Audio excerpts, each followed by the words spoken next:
Look at this Toka fraud. So you accuse me of jinx on the other channel, and now you come here and you say bring the title to Anfield. What a fraud. Anyway, Bismillah ar-Rahman ar-Rahim. Hello everyone and welcome to This Is Football. Welcome to our 15th match reaction, ladies and gentlemen. We're going to be talking about Liverpool 2, Crystal Palace 1, all the action from the Selhurst Park game that we had earlier on today. There's a lot for us to discuss, a lot for us to talk about. Just a nice, quick little match reaction video for you guys. Big up everyone who's tuned in. Big up everyone who's joined in. Big up to you guys. I appreciate and love you all. Thank you guys all for the support and all the love you guys have shown us at the start of month of December. It's been absolutely elite. Big up all the super chatters. Big up everyone who liked. Big up everyone who subscribed.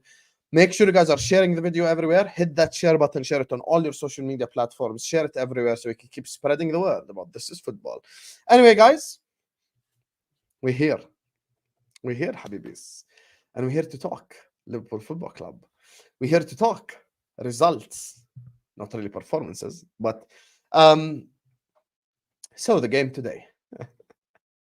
The game today, ladies and gentlemen, was not just a game of two halves. It was a game of I'll be honest with you, I still till this very second have no idea how we won that game. I still till this very second right here, right now, I do not know. I have zero idea how the hell did we get 3 points out of that game. And you know, we always do say, so we can't flip-flop, we always do say that the sign of a great team, the sign of a winning team, the sign of a title-winning team is a team that can play like absolute trash and still get 3 points. There is no need for me to change the energy. There is no need for me to sit up here and lie. Had any other team gotten this win, we would have been bigging them up. So I'm going to do the same to my club. The reality is, Liverpool Football Club today did not play well. There's no need for us to sit up here and lie. But we still left Selhurst Park with 3 points. That is a difficult stadium to go to. That is a stadium that many people will have troubles playing at. But we still ended up leaving the 3 points despite us playing like crap. Now I'm seeing the thing in terms of you know, kind of the game and all that. By the way, Vel, don't forget to send me the new Ahwa template with Hamza and Jacob. So anyway, I saw the thing with us doing what you know, maybe other teams do, which is sometimes, you know, you just have a performance where you're like, man, this performance is rubbish, but you get the 3 points. And I think it gets to the stage today where I was watching that game of football, and I'm just going to be completely honest and objective. I have no idea how we left Selhurst Park with 3 points. I genuinely have zero idea how we left Selhurst Park with 3 points. Now, this is what happened in the first half. What happened in the first half, and listen, you guys know me, I'm always going to cover the negatives and the positives. So let me just leave the negatives and the positives. Let me just speak, about the negatives and the positives and just kind of have an overall conversation instead of us just saying, oh, we all got 3 points and khalas, end the video, like and subscribe. No. We're going to be real. Going to be objective. Here's my thing, right? In the first half, we had what I would like to call empty possession. No, it's not Staffy TV. This is football, like and subscribe. You know, hold that stuff. Anyway, we had what I like to call empty possession. We hit the Konate and Virgil passed the ball to each other about 500 times. There was no penetration whatsoever. There was no creativity whatsoever. We never created any chance. Till this very second, I actually cannot name a single chance we created in that first half. You know why? Because we created nothing. That first half was absolutely dreadful for us, specifically Endo onwards. From Endo to Mo, every single player was just not on it. You know, just every single player was just not on it. And this is the problem we had, you know, in the first half. In the first half, not even a shot on target. And let me give you the most damning stat. Crystal Palace had more touches in our box than we did in their box. Crystal Palace had more touches in the Liverpool penalty box than we did in the Crystal Palace penalty box. Now, that's a damning stat. That's a damning stat, even though we had all the possession, which shows me The statement that I just said is an accurate statement. We had empty possession, completely empty possession. Our center backs were passing it to each other left and right 700 million times, you know, and it's just nothing special whatsoever. Trent was inverting, trying to create a little bit from deep, played a couple of diagonals. Tsimikas got forward a little bit. And it seemed like, and this is why, when I get to my point about the January window and how we can win this league, it's going to be important. It cannot be just me who noticed this, but Crystal Palace targeted Endo. Crystal Palace made Endo the target of their press.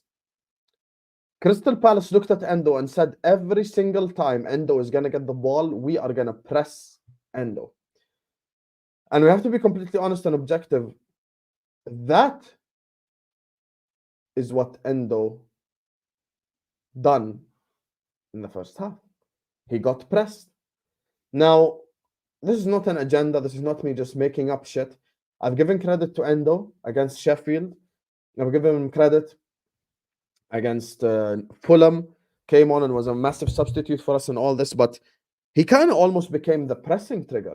Every time Endo got the ball, it's almost like directly 3, 4, 5 guys just kind of persisted at just pressing Endo. And he kind of kept losing the ball, and we grew a bit more and more and more and more frustrated because Endo kept passing backwards, he kept passing sideways, did nothing special for us on the football pitch.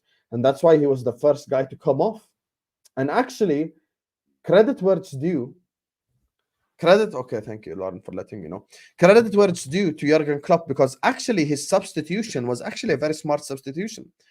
He brought on Gomez for Endo, and he played Trent in DM, which immediately increased our penetration of their box, which immediately made us so much better in terms of the way we play football, in terms of our possession, in terms of us keeping the ball, in terms of us playing the diagonals, in terms of us getting involved. All of that stuff actually changed for us as soon as that substitution happened.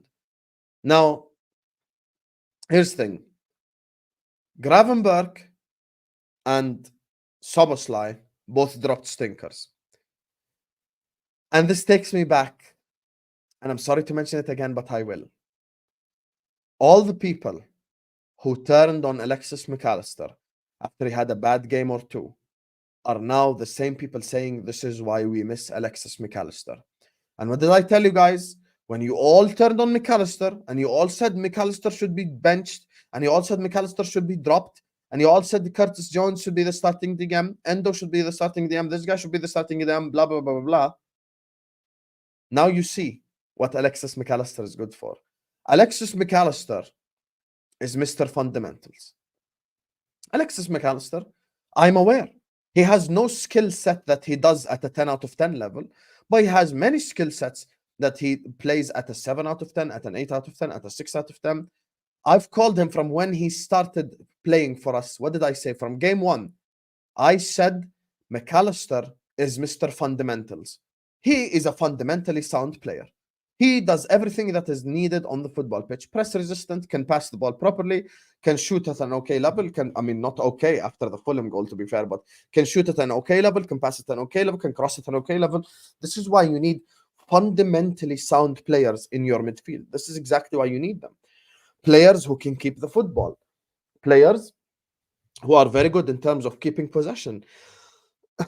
Sorry. Players who are very good in terms of keeping stuff ticking. Players who are very good in terms of giving the ball to the forward line for us to start creating dangerous opportunities. This is why McAllister is important. And let me make something crystal clear, by the way. Even if we do sign a DM, I don't necessarily think it should be McAllister who gets dropped. Why are we brushing aside all McAllister's performances? McAllister shouldn't be dropped, even if we do sign a DM. Play McAllister in the 8. Gravenberch had another poor game today. Szoboszlai had another poor game today. I thought he was okay against Sheffield, but he had a poor game today. And this now links me to my other major point now. First of all, I love how every time I say something, people either call me reactionary, people say, Husam, you don't know more than Klopp and blah, blah, blah. Yeah, of course, I don't know more than Klopp. I know that. That's why I'm on YouTube and he's the Liverpool manager. I will never claim that I know more than Klopp. But at the same time, I can have an objective criticism of the football club and of the manager. People are now telling me, Szoboszlai is fatigued. Gravenberg is fatigued. This guy is fatigued. When I was saying it during the Europa League group stages, it was like, he can play 45 minutes in a midweek game. What's going to happen? Nothing is going to happen. Now you see why. When I said he's fatigued, I wasn't making stuff up. I was not making stuff up whatsoever. And this now, I'm going to make a major point here. I'm genuinely going to make one of the most major points right now. Very important point. Jurgen Klopp, this Thursday against Union, cannot play a single starter for me. I do not want to see a single starter starting this Thursday against Union. This Thursday against Union, it needs to be McConnell, it needs to be Ben Doak, it needs to be Kelleher, it needs to be every single under-21 player that is available to play this game. And hell, even if Jurgen Klopp wants to make Pep Linders be the manager against Union, I've got no problem. We are already through. We are top of the group, and there is literally no need for us whatsoever to be taking this game seriously. And that is a fact. And that is a fact. This game, this Thursday, literally play the under-21s. Because guess what happens after this game? Manchester United at Anfield. Guess what happens after Manchester United at Anfield? West Ham at Anfield in the Carabao Cup quarter-final. Guess what happens after the West Ham game? Arsenal at Anfield in the English Premier League. Connor Bradley, Luke Chambers, Quansah, McConnell, Ben Doak. These are the players I want to see. I'm sorry. These are the players that I want to see. Remember, you know, when in the Carabao Cup game a couple of years ago where we played the likes of Max Waltman and stuff? This is what we need. We cannot see Allison, we cannot see Virgil, Konate, Trent, any of these guys. Scanlon is who I want to see. I want to see these guys. And the reason why I want to see these guys is fatigue. The same thing that I said at the start of the season. Big up to NTS who sends in an empty super chat. I appreciate you, NTS. Thank you so much for the donation and you helping out the channel. Speaking of helping out the channel, guys, there's 250 people of you in here. I don't want to keep stopping the show to do it. So make sure you guys are liking and subscribing. Come on, we want to get to 100 likes ASAP, and then 200, and then 300. So please do hit that like button right now. Subscribe to This Is Football. Big up NTS for the super chat. But guys, we need to run the likes up. So everyone right now, hit that like button, hit that like button, hit that like button. Subscribe to This Is Football if you're ready to do so. So please do slap the like button right now. Subscribe to This Is Football. And big up to NTS for the super chats. I appreciate you, Habibi. So when we speak about stuff like fatigue, yeah, I have no problem with you saying it's fatigue. But at the same time, this is where this Thursday, if I see any serious player, I'm going to criticize the shit out of Klopp. I'm sorry. Klopp is not immune from criticism. You cannot come tell me Salah's tired, Szoboszlai's tired, this guy's tired, that guy's tired. And then when I say bench him, you get upset. Like, no, he's tired. He's tired. So,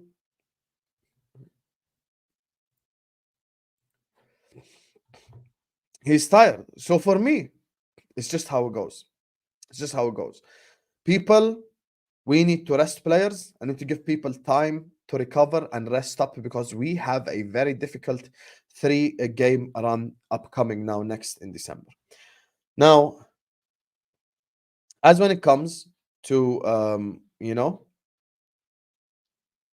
the performances, let's get to some of the players. First of all, Quansah. Quansah, even without the penalty, let himself down today.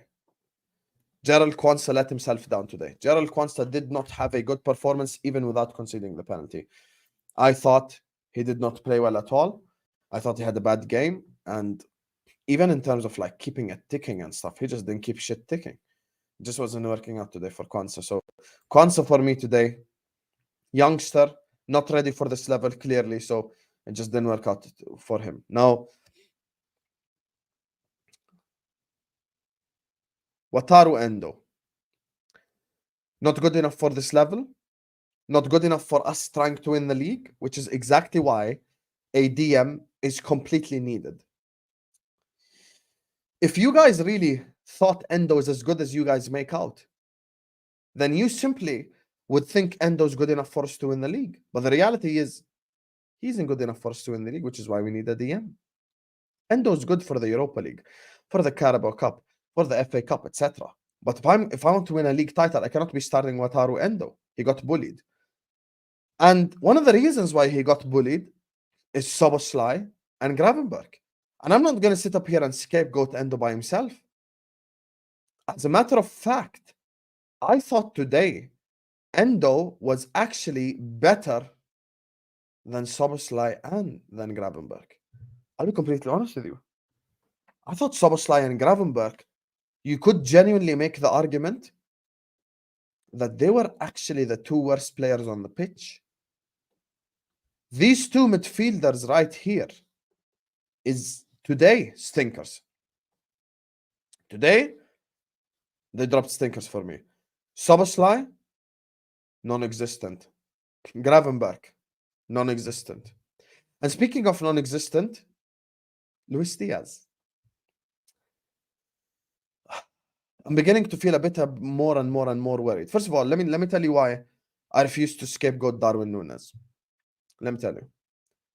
I will criticize Darwin Núñez when he misses chances.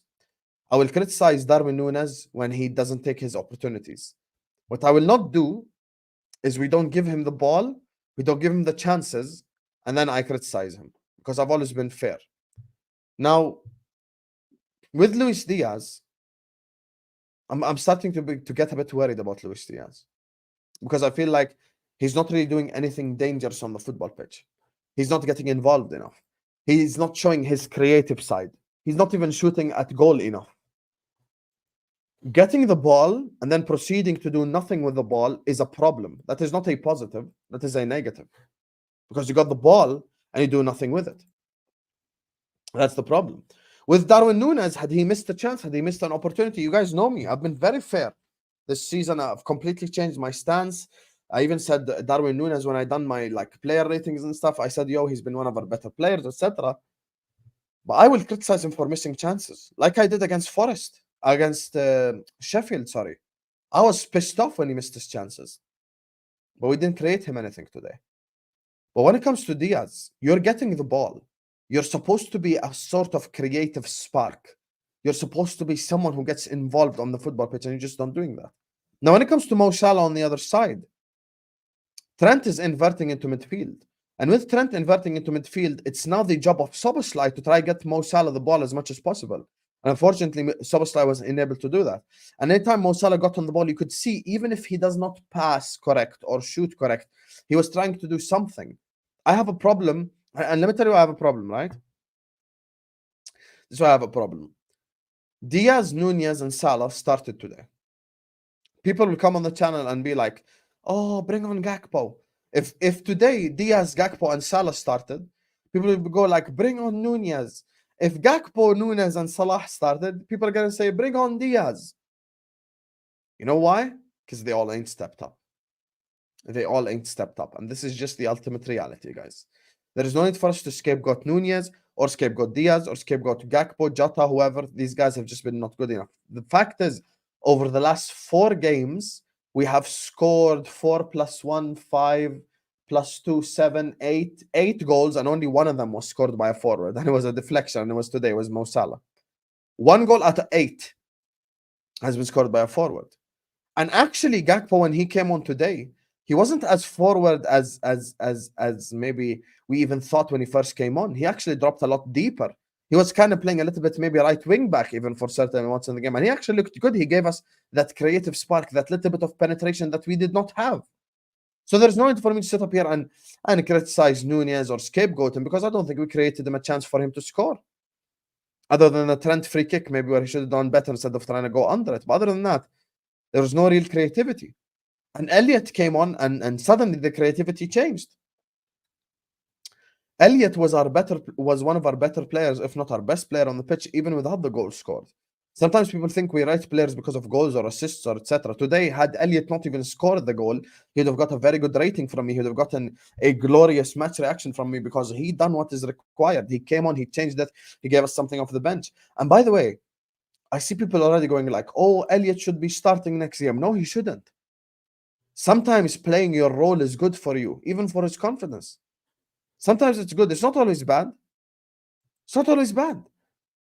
There is nothing wrong with being a super sub. There is absolutely nothing wrong with being a super sub. Why does every player who play in the Liverpool squad must start? And this goes to our forwards as well. Like I promise you, like God forbid if this happens, because of course I hope we're not struggling at all in that game.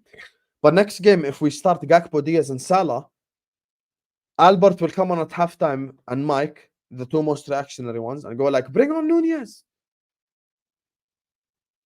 If Nunez starts, they're going to say, bring on Gakpo. And then Albert will tell us the fraudulent story how Gakpo's gone in, even though he's Togolese. This is just what happens. This is why we need, as a collective, for them to step up. And speaking of stepping up, the reason why they need to step up is this January. Mo Salah is going to AFCON. And I saw the people, the same, productions, SG, all the based on ability, merchants, blah, blah. This is why we should have sold Mo Salah on the summer. Mo Salah has 17 GA in 15 games. Without Mo Salah's goals and assists, we'd be in 10th place. This is why you keep your world-class players. This is why I wanted us to keep Virgil and keep Trent and keep Allison and keep Mo. You know why? Because they're all 4 world-class players who are game changers.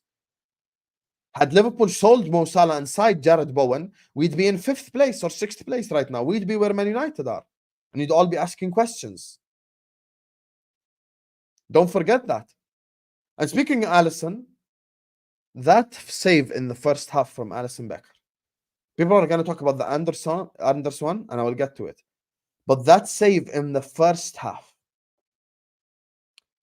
you can argue with your wall, you can argue with your pillow, you can argue with whatever you want to argue with. Allison Becker is the greatest goalkeeper on the planet right now. I would not trade Allison Becker for anyone. Because goalkeepers is actually a very tough position. I think, and people might not like this because people like to shove Ederson into these conversations or Mike Maignan or whoever. I think Allison and Courtois are levels above any other goalkeeper in the world. Because they're game changers. And that save he made in the first half, running towards the far post, you can count on one hand the goalkeepers who can make that save. And that's Allison and Courtois. Simple. These players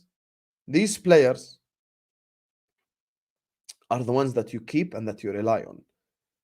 That's why when people say dumb shit, like sell this guy, sell that guy, it just shows me that they're unaware of the current market.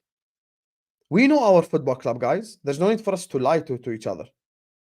Liverpool Football Club, we know our club. In the words of Kurdish, know your owners, know your club. Had we sold Mo Salah this summer, who would we have signed? Be honest with yourselves. Give me a name, chat, right now. I'm not even going to say Jared Bowen. I'm not even going to influence the chat. I'm not even going to say anything here. I've zipped my lip here. Here. I'm hiding. Tell me who we would have signed had we sold Mo Salah this summer. Be honest. Who you want to mention? Who? Johan Bakayoko? Jared Bowen? Which name you're going to bring to the table? Whichever name you're about to write in this chat would not lace Mo Salah's boots. Can I just say something? Mo Salah is the best winger in the world. Trent is the best right back in the world. Virgil van Dijk is the best centre back in the world. Alisson Becker is the best goalkeeper in the world. Sue me. Sue me. Argue with your wall. None of the players mentioned in this entire chat can even lace Mo Salah's boots. None of them. And by the time that the names that you mentioned start cooking, it's going to take 2-3 years anyway. And speaking of, replacements and signings, this is where now we have to actually have the real conversations.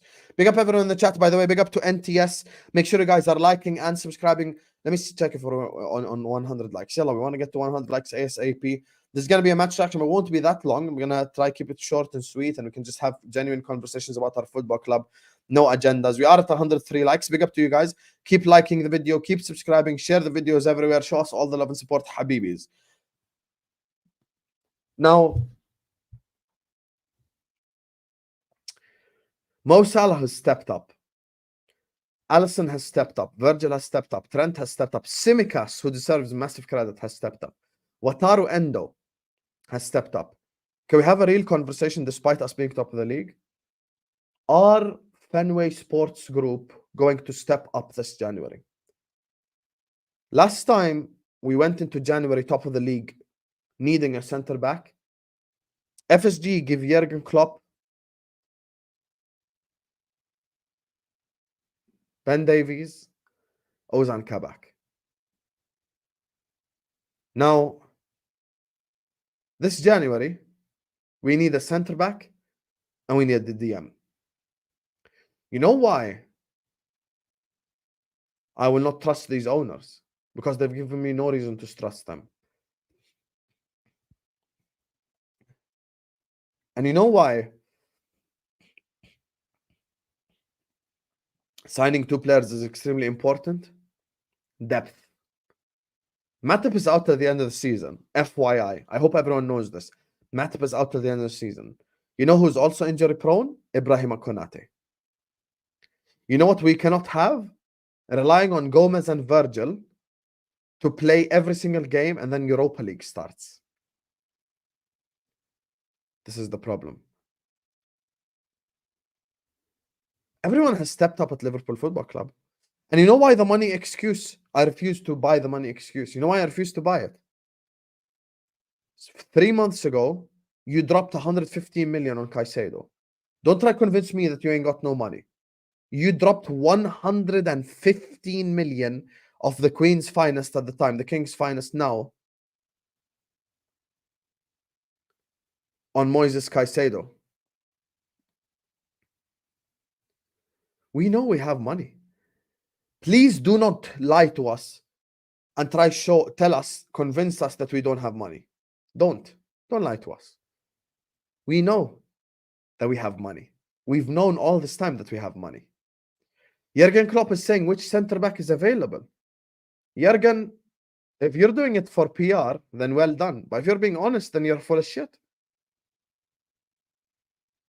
Antonio Silva, Inacio, Hencape, Todibo, Lacroix. I can name about 10 more centre backs. And Lauren just said it in the chat. Why you think Kwanzaa starts today? Because we can't trust Konate's fitness. We can't. I'm sorry, we cannot trust Konate's fitness. And because we cannot trust Konate's fitness, we have to trust someone who's younger and with way less experience like Kwanzaa, who will make a mistake like he done today. Other days we might get punished, unlike today. This is the thing. So we cannot keep coming up here and acting like Liverpool Football Club are broke, or Liverpool ain't got no money, or Liverpool are done, or blah, blah. No, Liverpool have money. And Liverpool are not broke. Can I say something crazy that's going to shake the room? Can I shake the room and drive all of you crazy right here, right now? Varane and Ten Hag are beefing. Call Man United, offer them 20 M's for Varane in January. See what happens. I said it. Hey, I said it. I said it. I said it. You might call me crazy. I'm one crazy Arab guy. No problem. I'm crazy. I know that it's highly unlikely. Call Manchester United, offer them 20 million for Rafael Varane this January. Shake the fucking room. Varane and Van Dijk in the same partnership with Jurgen Klopp. Oh, we cooking. Oh, we cooking. You all know this. You all know this. You want to shake up the room even more? We need the DM, right? Call Tottenham Hotspur. Go like, here's 65 million for Yves Bissouma. Tell Yves Bissouma don't go to training. Tell him don't go to the Angels training. Tell him kick up a fuss and say I want to leave. That's another idea. See how you could shake up this entire fucking league. You know why? Because you got money. Slap the money on the table.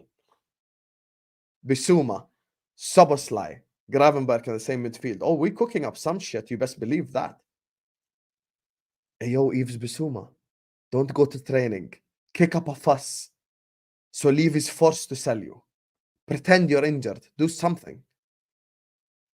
See how everyone can play this game, Habibis. Everyone. So, I'm a crazy bastard, I know this. But I'm just simply brainstorming ideas. Or, we could just not be edgy at all. Go get Palhinha. And go get, you know, Hincape or whoever. For me, I'm going to say this right here, right now. Liverpool Football Club have the opportunity of a lifetime. Arsenal are unsure because of what happened last season. Manchester City are crumbling as we speak. You know how I know Manchester City are crumbling? I'm gonna do, inshallah, tomorrow a Luton Town Manchester City watch along. You know how crazy that is? I am gonna be doing a Manchester City Luton Town watch along. Imagine if I told you in August I'm gonna be doing a Luton Town Man City watch along. You'd laugh in my face. But now I'm doing it because Manchester City are indeed crumbling and they're falling apart. So this is the moment is now. The moment is opportune. Take your opportunities. Take your moment. It's Luton away. You can't confidently say 100% City beat them. I'm sorry. This is just how it goes. So City are crumbling. So take advantage. There is quality in the market available and even available for cheap. Go and buy said quality. Simple. Simple. Go and buy said quality. Buy a DM, buy a center back, and we are going to be lifting this in May. In June. We're going to be lifting this. We're going to be lifting the English Premier League. Just go sign these two players. It's genuinely not difficult. It's actually, honestly, no BS. It's not difficult. Sign a center back and a DM, and we will be announced league champions come May time because no one would stop us then. We're top of the league without the DM. We're top of the league with all our injuries. We're top of the league with me saying Gakpo, Diaz, Nunez, and Jota ain't stepped up. That's what I'm saying. We're top of the league with all these shit conditions. So imagine if I give Klopp even better conditions to work with. So don't come up here and tell me Liverpool ain't got no money. And of course, I wait for the James Pearce infamous article.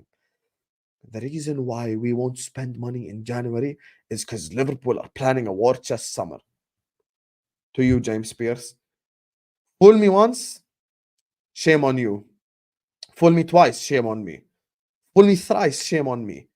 Fool me 4 times, shame on me. Fool me 5 times, shame on me. How many times are you going to try that same bar, you bastard? We know you lying. We know you lying. So don't come up here and act like, oh my God, we're going to have a war chest summer. We don't believe your stories because they're all lies. Simple.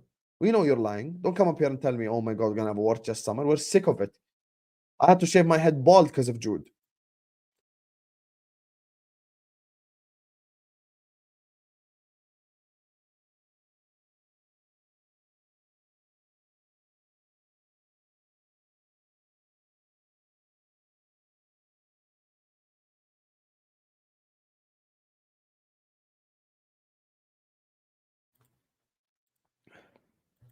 Which is exactly why we need to sign players. Which is exactly why we need to take this January window seriously. Because there is an opportunity for us to win this Premier League. And we need to do everything in our... We need to do everything in our power to win the English Premier League. I have no idea what happened to my eye just then. We need to do everything in this power to win the Premier League. Because it's there for the winning. It's there for the taking. So yeah. It's just how it goes, people. It's just how it goes. We need to win the Premier League. And this probably, not so much for Salah, but this might be one of the last seasons we see Virgil at this level. Lift that prem, man. Lift that prem before he goes. And actually,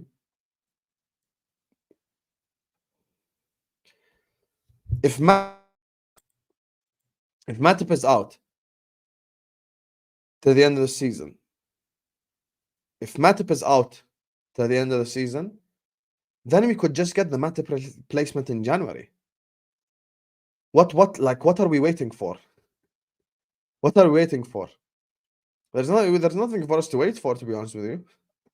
Like, if Matip has an ACL injury and he's out till the end of the season, we wish him a speedy recovery. But if the plan is to move on from Joel Matip, then might as well just sign the centre back in January. Tomato. What's the point of waiting 6 months? No point.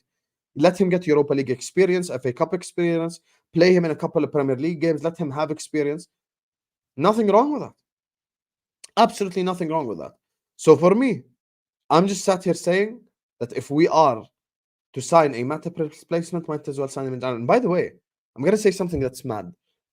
I think now signing a centre back is just as important, if not more important, than signing a centre back. Because Konate is injury prone, Gomez is injury prone, both have a little bit of unreliability.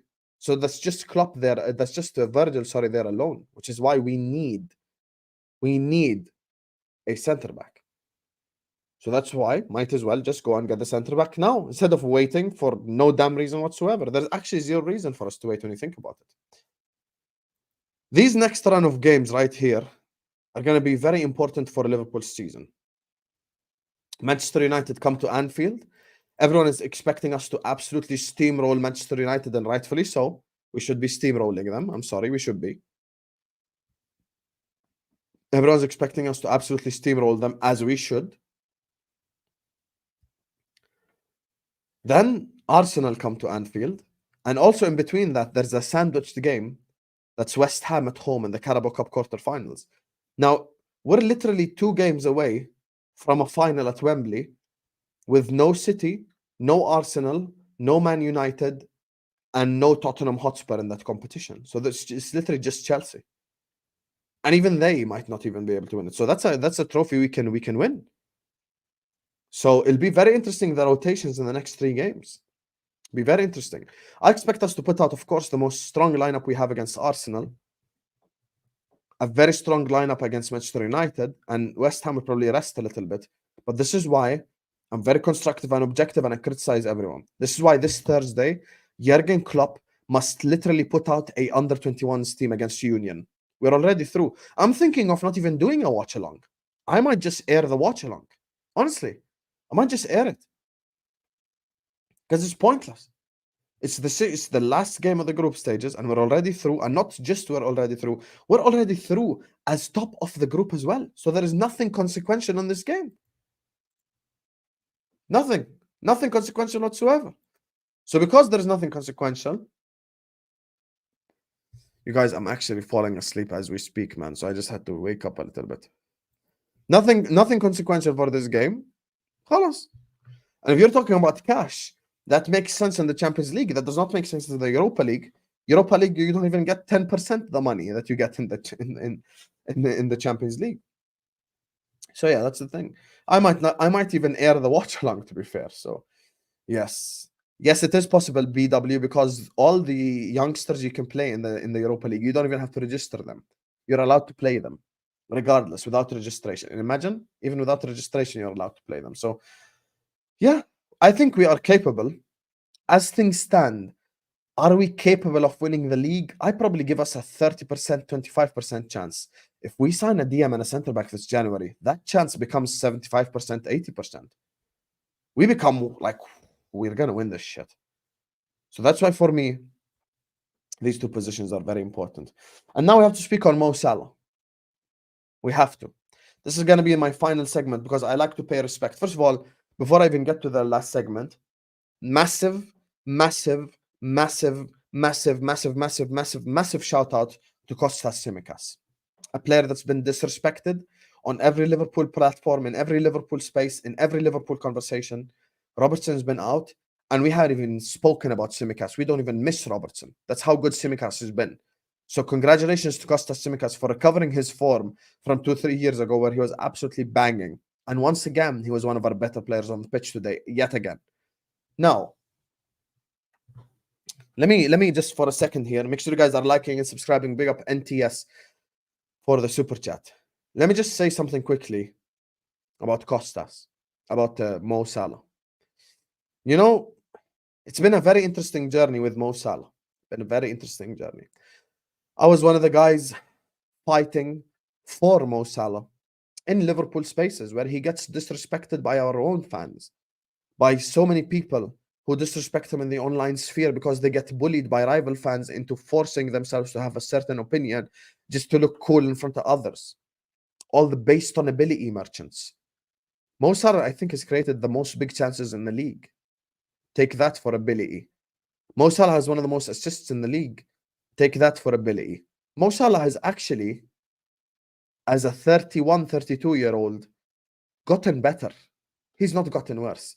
Had this version of Mo Salah been playing in the 17-18 season, my guy would have had maybe double the assists and maybe 5-6 more goals because he's a more complete version. 200 goals, ladies and gentlemen. 200 goals for Liverpool Football Club on right wing.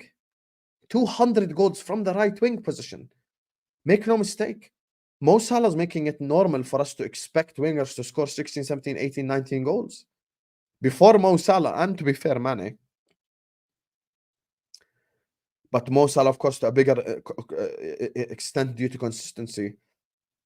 If a winger got 10 goals, we said he had a very good season. 10 goals, 10 assists. That's a winger's very good season. Now, because Mo Salah set the standard so high, now it's no longer a very good season. This is the thing. This is why I would actually give Mo Salah a new contract. I'd let him extend his contract at Liverpool Football Club. And he's someone who definitely we can rely on anytime the chips are down. We need him. And he delivers. And this is why we need to keep players like that. And for me, the more I think about it, the more I think, Mo, it's time to shine, my brother. Time to shine. And I'm hyped. I'm excited. But I'm cautiously excited because I know what this team is capable of, positive and negative. And Liverpool top of the league, long may it continue. And inshallah, it's going to be continued next week when we take on the scumbags at Anfield. Anyway, Habibis, look, this was always going to be just a short match reaction because in terms of football on the pitch today, there wasn't much to talk about for us, let's be honest. Big up to Harvey Elliot as well, who just came on, was an absolutely elite impact substitute today, made a massive difference for us, scored a banger of a goal as well. And in the words of Mike Das, this is why just shoot. This is what Mike Das says with a bigger mustache. Shoot from outside the box. That's what Mike Das says. And he's right. Shoot from outside the box. That's what he says that. And he right. Shoot from outside the box. Like it's just I get frustrated sometimes with Szoboszlai and Gravenberch. It's almost like they're more worried about their pass completion rate than them taking a risk. Like, I don't care about you having 98% completion rate compared to 73. If you just take a bit more risks, shoot, try. If it goes in, it goes in. If not, then khalas. It is what it is. Simple. Anyway, listen. Big up to NTS for the super chat. Big up to every single person who's watching us right now. I love you all. We're going to be back tomorrow, inshallah. Luton watch along, Spurs Newcastle watch along, and then Al Ahwa at 9 p.m. So stick around and stay tuned, Habibis. I love you all, and I will see you guys whenever I see you. And actually, you know what? Stick around here. Let's all redirect. Let me redirect to United Spurs of America, because he's doing the 3K celebration stream. Go spam Jacob's stream with This Is Husam TV. Go spam his chat with This Is Husam TV, because we're all about to go dunk on Jacob's head top. I'm gonna see you guys over there. I'm gonna be in the comment section. Love you all. Like the video and subscribe. Big up NTS, and I'm gonna see you guys tomorrow, inshallah. Peace.